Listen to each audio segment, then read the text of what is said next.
আচ্ছা, আমি আজকে আপনাদের সাথে একটু খিচুড়ি রান্না শেয়ার করি। ঠিক আছে? প্রথমে চুলো জ্বালিয়ে সেখানে একটা প্যান দিলাম, কড়াই বা প্যান। সেখানে আমি পেঁয়াজ দিলাম পরিমাণ মতো, আমার যেটুকু দরকার, সাথে তেল পরিমাণ মতো। তার সাথে অল্প রসুন বাটা, অল্প আদা বাটা। তার সাথে যেটুক লাগে আপনার সামান্য মরিচ, একটু হলুদের পরিমাণ বেশি, মরিচ কম, হলুদ একটু বেশি, সাথে একটু জিরা, একটু ধনিয়া, কালো মশলা কম, একটু লবণ পরিমাণ মতো দিলাম, স্বাদ মতো যাতে হয়। তারপর সেটাকে নেড়ে চেড়ে রাখলাম। ওদিকে আমি চাল এক পট নিলাম, সাথে ডাল, মুগ ডাল, মসুর ডাল, এটা চালের সমপরিমাণ নিলাম, অর্থাৎ টোটাল 2 পট। 2 পটের জন্য আমি 4 পট পানি, তার ডাবল গরম করতে দিলাম একটা কেটলিতে। ওটা হতে থাকলো।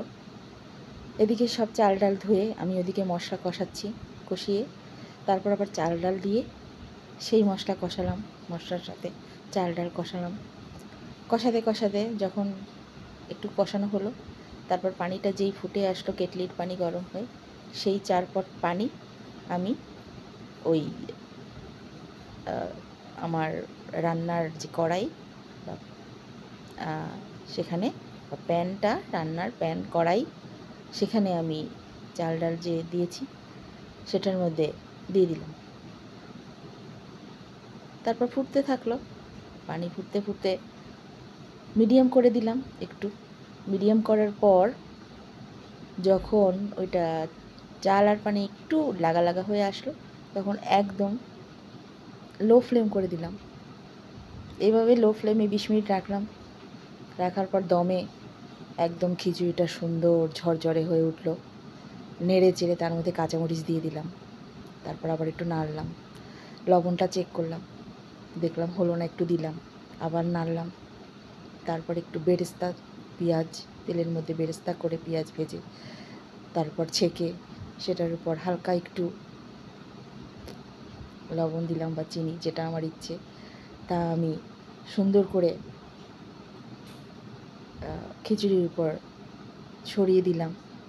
বাহ! আর একটু ঘি উপর থেকে দিয়ে দিলাম। তারপর আবার একটু নেড়ে দিয়ে দিলাম। বাহ! কি সুন্দর ঘ্রাণ, খিচুড়ি হয়ে গেল। আসলে মানুষ দেখায়, আর আমি এটা বললাম একটু ডিফারেন্ট কায়দা, তাই না?